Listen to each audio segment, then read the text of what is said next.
My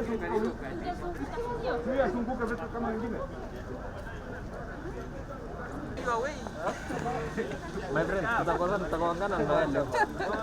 Kama uweze zoom nini yako? Kilia kati uanze kulemwa. Hebu ni serikali haina.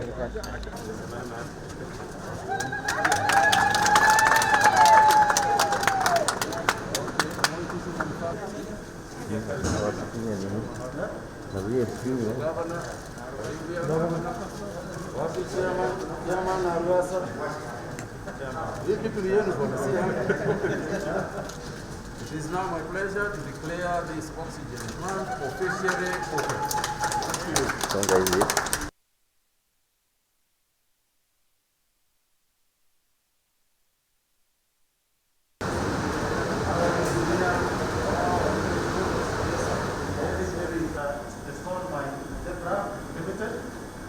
This oxygen plant has 2 lines.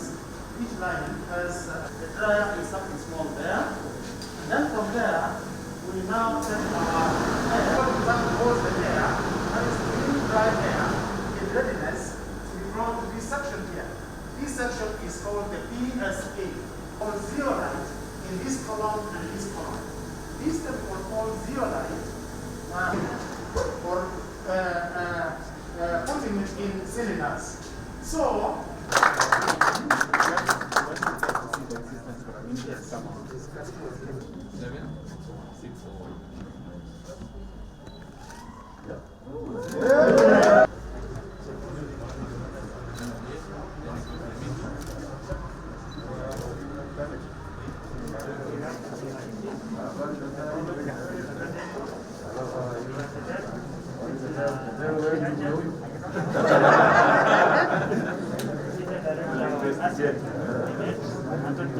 So I once again want to note that this hospital is one of the 500 facilities receiving support for oxygen across this country, following a number of collaborations in this critical area.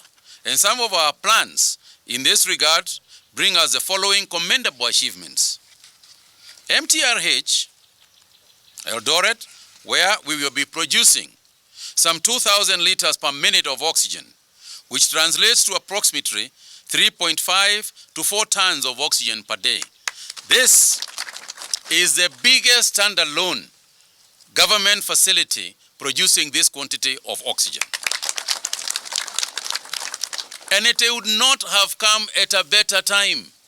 We have approximately 700 Kenyans today who are under oxygen, being on survival just because there is oxygen. If 1 hour were to pass by without oxygen, we'll probably lose the entire 700 people. So when we hear that other countries are losing a lot of patients, part of it is just that there is no sufficient oxygen. And I want to congratulate you for the forwardness and the foresight. And I want to urge every single hospital, level 4, level 5, even level 3 hospitals. You don't have to have a big plant like Mtrh, but at least you can have a small plant that can ensure that somebody lacking oxygen, will not die. It is ongoing. It is ongoing even in this hospital as we speak. Dr. Willis Akwale, who heads the vaccination task force, is also here with us in case there is a query. But so far, we have now vaccinated over 2.6 million Kenyans, and we have we have received sufficient doses moving forward, and I'm sure that we will help vaccinate as many people as we can. I want to highlight and say that it is a proven fact that vaccines are safe. I have already taken my 2 doses. Maybe this is the only reason why I'm still walking around. So I want to urge each Kenyan, when your category is called for, right now we are on 58 years and above, persons with comorbidities, we are talking about frontline workers. I hope every single health worker who is here has already been vaccinated. because then we can feel safe in MTRH. Otherwise, we will not feel safe, even in hospitals. I am urging the teaching fraternity to also make sure that they are vaccinated so that they can feel safe and our students can be safe. So if you are in that category, then I urge you to please be vaccinated. At the moment, we hear of reluctance, not in our country. At the moment, the problem that I have as CS for Health is not demand for vaccines. My problem right now is supply problems. We have got queues of people who want to be vaccinated, and I want to thank them. But those little pockets that might be in denial that it works, I just want to urge you to assist us and change your mind. Let me just say this in regards to schools.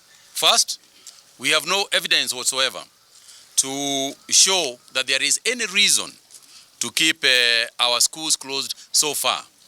What the evidence we have is that first, we have had very few cases of teachers, because the most important aspect of this is the teachers, because those ones can get sick very easily from the students. But because of the vaccination, we have not noticed a high rise in infection rates as far as teachers are concerned. The students, on the other hand, may be falling sick. We don't know, because most of them are asymptomatic. And as if you look at the fatality graphs that we have issued to the press, between, say, 0 and about 15, 16 years old, it is almost at 0. I mean, if you do a relative comparison. And then if you look at the 58 and above, who have only got about 16% of the positive cases, but have 70% of the death cases. So what we are saying is that it is always important for us to make decisions not on the basis of not on the basis of emotions, but on the basis of science and evidence. And that is the situation that we have. So far, so good. Let's keep our fingers crossed. Let's make sure that they stay that way.